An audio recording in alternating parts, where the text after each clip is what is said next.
My husband's best friend demanded to walk me down the aisle instead. "It's only fair," he insisted. My husband agreed. So I walked down the aisle and left them both stunned. Mark and I had what I thought was the perfect relationship. We met in college, fell in love effortlessly, and built a life together over the years. He was charming, kind, and made me feel like I was the most important person in his world. When he proposed, it felt like a dream. A romantic candlelit dinner, him down on one knee, a sparkling ring in hand, I said yes without hesitation, confident that I was marrying my best friend. And then there was Jake, Mark's best friend since childhood. Jake was always in the picture. At first, I found it endearing how close they were. They had that kind of unbreakable bond you see in movies, the brother from another mother dynamic. They had inside jokes, endless stories from their past, and a way of communicating with a single look. I respected their friendship, even encouraged it. After all, isn't it a good thing for your fiancé to have strong, loyal friendships? That's what I told myself. But over time, Jake's presence became more than just a harmless friendship. He wasn't just in the picture, he was practically framing it. From the moment Mark and I got engaged, Jake inserted himself into every single part of the wedding planning process. And I don't mean casually asking about details, I mean full-scale involvement, as if he were the one marrying Mark instead of me. It started small.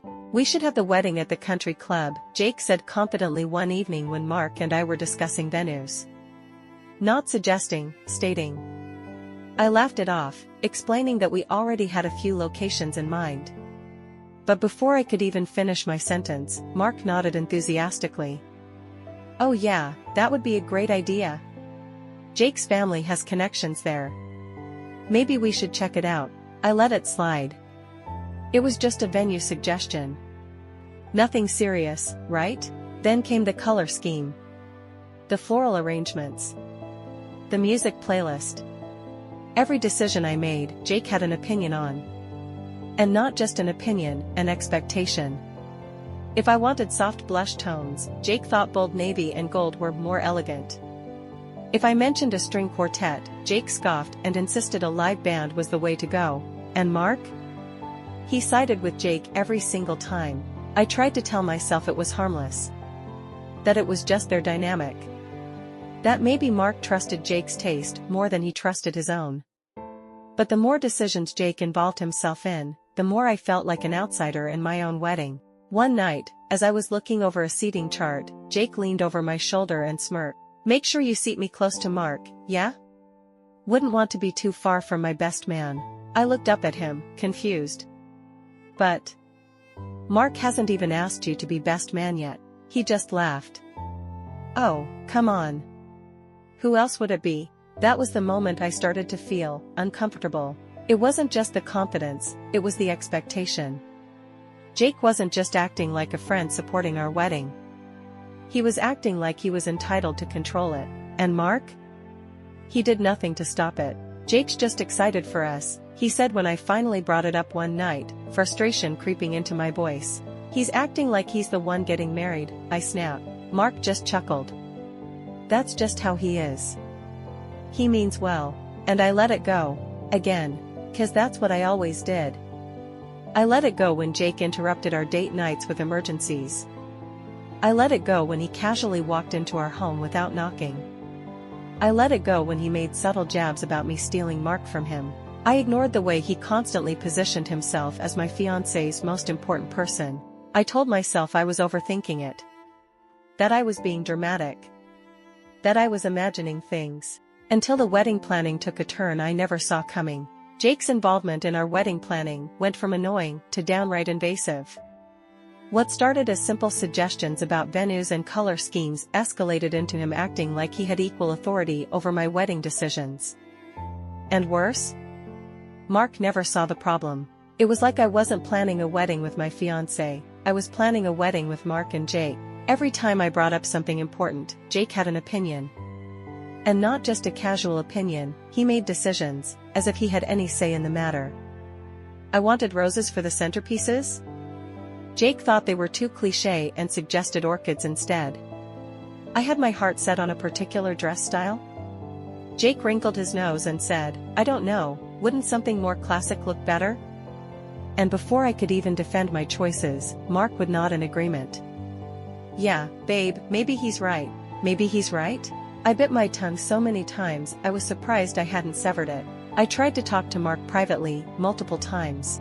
Babe, I love Jake, but he's not marrying you, I said one night, exasperated. Mark chuckled, shaking his head. He's just trying to help. No, he's trying to control everything. Why are you making such a big deal out of this? And that response, became his go-to every single time I pushed back. It was always me overreacting. Me making a big deal. Me not appreciating how helpful Jake was trying to be. Jake was Mark's best friend, his brother, the person who had always been there for him. And I was just his future wife. I was supposed to be the one who mattered most to him, but more and more, I felt like I was coming in second place to his best man. And speaking of best man, one night, we were out to dinner when Jake, smug as ever, leaned back in his chair, grinning at Mark. So, I'm guessing I should start planning my speech? Mark frowned. What? My best man speech, Jake said, laughing like it was obvious. Come on, man, it's obviously going to be me. I blinked. I knew Jake was bold, but this? This was next level entitlement. I glanced at Mark, waiting for him to say something, to at least acknowledge how presumptuous Jake was being. But instead, Mark laughed. Of course, man. Who else would it be? Who else would it be? I felt my stomach twist. We hadn't even discussed who the best man would be. I knew Mark and Jake were close, but I also knew that Mark had a brother. A brother who, as far as I knew, had expected to be his best man. Wait, Mark, I interjected, I thought you were still deciding. He looked confused, like it had never even crossed his mind that I'd have a say in this. Why would I need to decide? Jake's my guy. I turned to Jake. Aren't you being a little, I don't know, presumptuous? Jake smirked. Oh, come on. You know it makes sense. Mark and I have been through everything together. His brother? Please. I've been more of a brother to him than he ever was. I couldn't believe what I was hearing. But Mark just nodded like he agreed. Like Jake hadn't just insulted his own family. And that's when I felt it, this creeping realization that no matter what I said, I wasn't going to win. I had spent months trying to set boundaries with Jake, and Mark had ignored every single one of them. I had been shut down, dismissed, and made to feel like an outsider in my own wedding. I had enough. That night, I told Mark flat out, if you keep letting Jake run this wedding, he can marry you instead. Mark's jaw dropped. What the hell is that supposed to mean? It means, I said, voice shaking, that I'm done playing second to your best friend. You're supposed to be planning a future with me, but half the time, it feels like I'm just third-wheeling your bromance. Mark sighed, like I was exhausting him. Like I was being dramatic. Babe, you're reading too much into this. Jake's just excited for me. No, I said, Jake's excited for himself. And if you can't see that, then maybe I'm not the one you should be marrying. I expected him to argue. To reassure me. To fight for me. But instead, he just sat there, silent. And Jake? He sat across the table, smirking. Because he knew he had already won. I thought I had seen it all. Jake had already inserted himself into every single aspect of the wedding, and Mark? He was too blind, or too spineless, to see the problem. But just when I thought there was no possible way for them to push things any further, Jake dropped the biggest bombshell yet. It was a week before the wedding. We were all at dinner, Mark, Jake, me, and a few of our friends. Wedding talk was, of course, the main topic. And that's when Jake, in all his smugness, leaned forward, swirled his drink, and casually said, So, I've been thinking. I should be the one to walk you down the aisle. I nearly choked on my drink. I blinked, certain I had misheard him. Excuse me? Jake grinned. Yeah, you heard me. I should walk you down the aisle instead of your dad. The entire table fell silent. Even our friends, who had, up until this point, brushed off Jake's constant interference, were stunned. I scoffed, shaking my head. That's not funny. I'm not joking, he said, still grinning, like this was some brilliant idea. Think about it. Who's been there for Mark since day one? Me. Who supported him, helped him through everything, been his right-hand man for years? Me. I stared at him in absolute disbelief. Jake, do you even hear yourself? I'm marrying Mark. This isn't about you. Jake leaned back, shrugging. Oh, come on. It's only fair. This whole wedding is about celebrating Mark and me finally sharing this huge milestone together. I mean, we always said we'd be standing side by side when we finally got married. I felt my stomach drop. We. As if he were marrying Mark, too. I looked at Mark, expecting him to shut this down immediately. Expecting him to tell Jake he was out of his damn mind. Expecting him to, for once, actually have my back, but instead, Mark looked thoughtful. Honestly, babe, Mark said, rubbing the back of his neck, I mean, it's not that crazy. Not that crazy. I almost laughed. I looked around the table, expecting someone, anyone, to say something. To call out how completely insane this was. Our friends looked like they wanted to shrink into their seats. But no one spoke. No one wanted to challenge Jake, not even Mark. I turned back to him, my hands clenched under the table. Are you serious? He shrugged. I mean, Jake's been my best friend forever. He's been there for all my biggest moments. And I don't know, babe, it'd be a great way to honor our friendship, you know? Honor your friendship? I repeated, voice rising.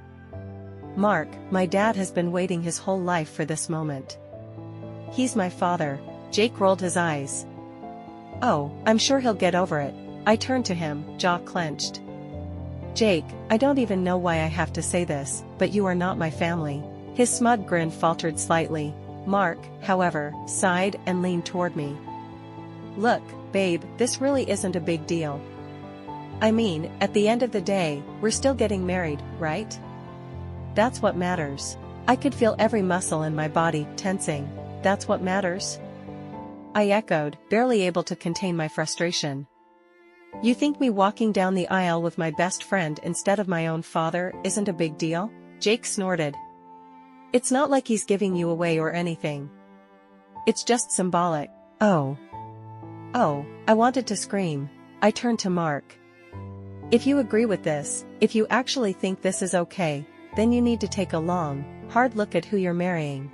Mark had the audacity to roll his eyes. Oh my God, babe, you're making a huge deal out of this. I was done. Done with the gaslighting. Done with the dismissiveness. Done with both of them treating me like I was just some side character in my own damn wedding. I stood up. The chair scraped loudly against the floor. You know what? You two can have your little bromance wedding. I'll let you know if I even show up. I grabbed my purse, turned on my heel, and walked out. I didn't wait for Mark to follow me. I didn't wait for Jake's next smug comment, because I had just realized something. I wasn't just fighting for control over my wedding. I was fighting for my place in my own relationship, and suddenly, I wasn't sure it was a fight worth having anymore. I sat alone in my apartment, staring at the wedding invitations stacked neatly on the table. My name was there. Mark's name was there. But suddenly, the whole thing felt like a joke, like a wedding I had no part in planning, like a relationship I had no real place in. The night replayed in my head on an endless loop. Jake. Mark. The smug looks. The way they brushed me off. You're making a huge deal out of this. Was I? For years, I had told myself that Mark was my partner. That he loved me. That we were a team. But sitting here now, alone, I realized something I had been refusing to acknowledge for a long time.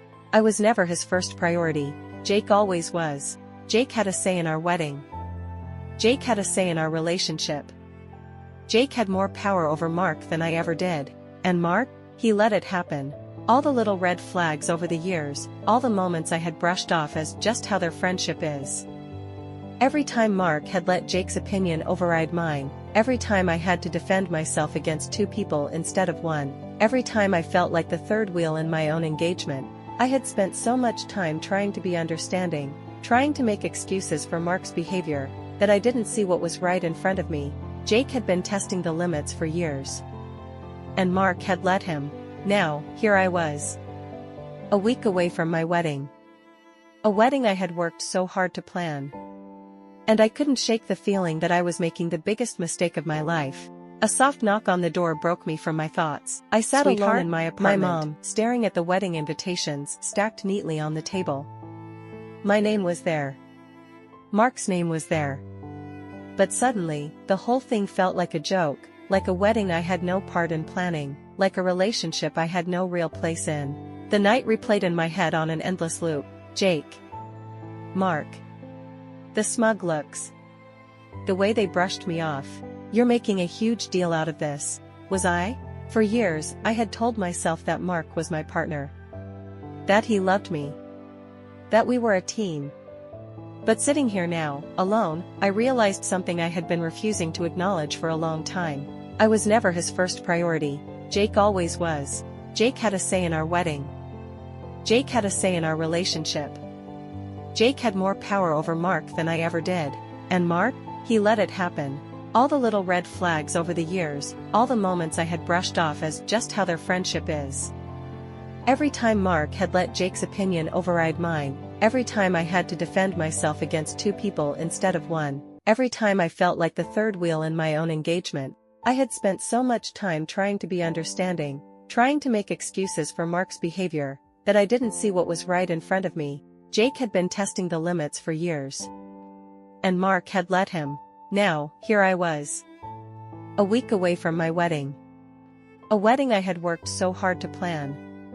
And I couldn't shake the feeling that I was making the biggest mistake of my life. A soft knock on the door broke me from my thoughts. Sweetheart? My mom.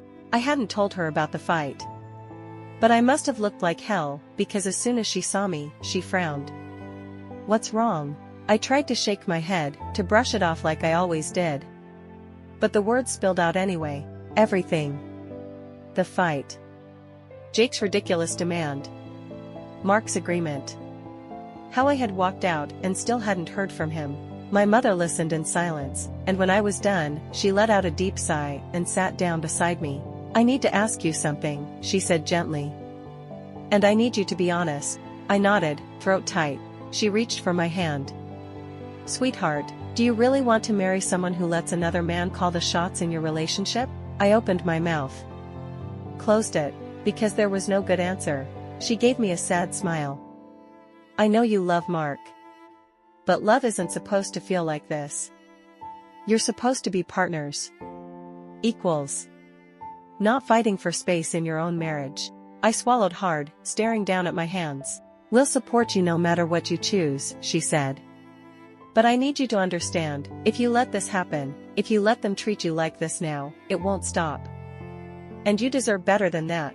I blinked back the sudden sting of tears. She was right. I had spent so much time trying to keep the peace that I never stopped to ask if this was even a life I wanted. Was I really about to marry into a partnership where I would always come second? I looked up at her, my mind racing. My heart hammering. And then I made my decision. I was going to walk down that aisle. But I wasn't going to be the one left blindsided. They were. The morning of my wedding felt different. Not because I was nervous. Not because I was excited. But because I knew something no one else did. I wasn't walking into a wedding. I was walking into a reckoning. The bridal suite was buzzing with energy. My bridesmaids fussed over last-minute details, fixing my dress, perfecting my makeup, making sure everything was just right. I smiled, nodded, went through the motions, but in my mind, I was already 100 steps ahead. When the coordinator came in to let us know the ceremony was about to start, my heart pounded, not with nerves, but with anticipation. I stepped into the hallway. And there he was. Jake. Smug. Overconfident. Standing tall in his tailored suit, hands tucked into his pockets, like he owned the damn place. Like he wasn't just attending my wedding, but starring in it. You ready? He asked, holding out his arm like he was doing me some kind of favor. I stared at him. And for the first time in a long time, I wasn't even angry. I was disgusted. Mark stood at the altar, smiling like this was normal. Like it was fine. Like he hadn't completely thrown me under the bus for his best friend. I could feel the tension in the air. The guests were seated, waiting for me. My father wasn't here, not because he didn't want to be, but because I had told him not to come. Because I refused to let him be humiliated. Jake wiggled his fingers. Come on. It's showtime. I exhaled slowly, adjusted my veil, and looped my arm through his. Not because I wanted to, but because I wanted him exactly where I needed him to be. The music started. The doors opened. Every head turned toward me. Jake held his chin high, soaking it all in. We took the first step forward, then another, then, I stopped, right there, halfway down the aisle. Jake turned, confused. What are you? I slipped my arm out of his, turned toward the guests, and took a deep breath. It was time. Ladies and gentlemen, I called out, my voice steady, carrying over the stunned whispers. I want to thank you all for being here today. It truly means the world to me. Mark frowned, shifting uneasily at the altar. Jake tilted his head, his smile faltering. But, I continued, before we go any further, I need to make something very clear. I turned to Jake. His smirk was gone. I don't know what gave you the impression that this wedding was about you, I said, voice sharp. But it never was. It never will be. And I'll be damned if I let you make my marriage about you, too. Gasps rippled through the room. Jake's face went beet red. What the hell are you talking about? I turned to Mark. This is the man I was supposed to marry, I told the crowd. A man who promised to love and respect me. But instead, he let someone else make our relationship decisions for him. Mark's face paled. Babe, what are you? I held up my hand. No, I cut him off. You don't get to speak now. Because when I needed you to speak up for me, you didn't. Silence. I deserve a husband. A partner. Not a man who needs a third party to approve of his every decision. My voice didn't waver. Not once. I turned to the audience. I won't be marrying Mark today. A collective gasp. Whispers erupted all around us. My bridesmaids looked shocked. Jake looked furious. Mark looked absolutely shattered. I let out a slow breath. But don't worry, I added, my lips curling into the faintest smile. These two can still have their special day together. Since that's what they clearly wanted all along. And with that, I turned, walked back up the aisle, and left them both standing there, stunned, humiliated, and exactly where they deserved to be. The moment I stepped out of that church, a weight lifted off my chest. The air felt crisper, lighter, cleaner. I had walked away, not just from a wedding, but from a life that was never really mine. I could still hear the gasps inside, the hushed whispers of confused guests, the stunned silence of my bridesmaids, and then, the explosion. Are you kidding me? I didn't even have to turn around to know it was Jake. Footsteps pounded behind me, heavy and fast, like he was charging. He didn't care about the scene he was making. He never did. You think you can just humiliate us like that? He roared, his voice echoing against the church walls. You're insane. I stopped at the bottom of the church steps, taking a slow breath before turning to face him. He was livid. His face was red, his hands clenched into fists at his sides. He was shaking, not with sadness, not with guilt, but with pure rage. Mark was right behind him, but he wasn't yelling. He wasn't rushing toward me. He just stood there, stunned, like his brain had short-circuited and finally realized what had just happened. Jake, however, was still on his rampage. You have the audacity to turn this into some kind of power trip? He spat. Like this was about you? Do you have any idea how much effort Mark and I put into this wedding? I laughed. Actually laughed. That made him even angrier. You think this is funny? Oh, I think it's hilarious, I said, crossing my arms. Because it just proves exactly what I've been saying. This was never my wedding. This was your wedding with Mark, and I was just an accessory to your little bromance. Mark flinched at my words. He opened his mouth, but nothing came out. Jake scoffed.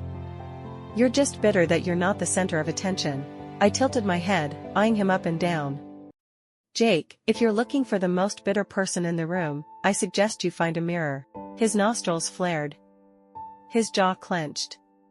He took a step closer, but Mark, finally, stepped in. Jake, he muttered, barely above a whisper. Jake ignored him. You're making a mistake, he continued, his voice dropping into something almost condescending. You're throwing away a perfectly good husband over your own delusions. I turned to Mark, who still hadn't spoken. Say something, I challenged him. Tell me I was wrong. Tell me you weren't willing to give away my wedding day just because Jake told you to. Tell me you actually cared about me in all of this." He swallowed hard. I thought. I shook my head. "That's the problem, Mark. You didn't think. Not about me. Not once. I was supposed to be your partner, your future wife, but every time Jake pushed, you folded. Every single time." His face twisted with emotion, regret, realization, and something close to shame. I didn't think it was a big deal," he mumbled. "Jake's always been there for me," I thought. "You thought he deserved to be the one walking me down the aisle?" I finished for him. Mark looked away. He had no defense. Because there was no defense, Jake threw his hands in the air. "Oh my God, Mark, stop acting like she is the victim here." I let out a sharp breath. "Wow, Jake. You really can't stand not being in control, can you?" He sneered. "I'm just saying what everyone else is thinking." I stepped closer, lowering my voice just enough to make him listen. "You don't get it, do you? This was never about me stealing the attention from you. This was about you not being able to handle the fact that Mark had a life outside of you. And instead of being a good friend and supporting his marriage, you did everything in your power to insert yourself into it." Silence. For the first time, Jake didn't have a comeback. And for the first time, Mark looked at him, really looked at him, with something other than admiration. I took another deep breath. "And Mark, I get it. You think Jake has always had your back. Maybe he has. But ask yourself this, was it because he cared about you, or because he didn't want anyone else to have you?" Jake's face twisted in pure outrage. "That's bullshit." Mark didn't say a word. I stared at them both, and for the first time in months, I felt peaceful. I felt free. I turned to leave, but before I did, I gave them one last gift. "I hope you two enjoy your happily ever after." And with that, I walked away, leaving them behind to deal with the mess they created. Walking away from that church wasn't just about leaving behind a ruined wedding. It was about taking my life back. For months, I had felt like I was drowning, suffocating under the weight of a relationship where I was always second place. But now? That weight was gone. The moment I stepped into the car and drove away from that disaster, I knew there was no going back. I dodged a lifetime of playing second to Jake. A lifetime of Mark letting someone else dictate his choices.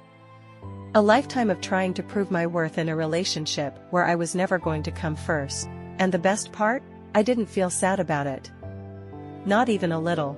The messages started pouring in before I even made it home. "Please, talk to me. Where did you go? Are you okay? I don't understand. Why did you do this?" Oh, but he understood. He just didn't want to face it. For weeks, he kept reaching out, flipping between desperate apologies and angry confusion. I was trying to keep the peace. "I never meant to hurt you. You're blowing this out of proportion. Can we talk? Please?" I never responded. What was there to say? What was the point of explaining for the 100th time that he had let someone else run our relationship? That he had chosen Jake over and over again, while I was left fighting for scraps of attention? I wasn't going to waste my breath on a man who needed this level of humiliation just to realize what he'd lost. Then, there was Jake. Oh, Jake was furious. While Mark was trying to reach me, Jake was running his mouth to anyone who would listen. She humiliated us. She was always selfish. She just wanted to be the center of attention. Good riddance. But no matter how much he ranted, insulted, or played the victim, one thing was clear, I had won. Because for the first time, he didn't have control. Not over me. And maybe, just maybe, not over Mark anymore, either. I had heard through mutual friends that Mark was a mess. That he wasn't speaking to Jake the same way. That there was tension. And that? That was the real victory. Not that I had left. Not that I had escaped, but that Mark was finally seeing Jake for what he was. Too little, too late. Months passed. My life moved on. I thrived in ways I never thought possible. Career? Better than ever. Social life? Reconnected with old friends, made new ones, surrounded myself with people who actually respected me. Mental health? The best it had been in years. For the first time in so long, I was at peace. And as for Mark, the last I heard, he was still struggling to pick up the pieces. And Jake? Still bitter. Still angry. still unable to comprehend how he wasn't the main character in everyone's life. But that was the thing. He and Mark had spent so long making decisions as if I was just some extra in their little story. But I had rewritten my own ending. And the final chapter was mine. Because some people don't realize they've lost everything until they watch you walk away.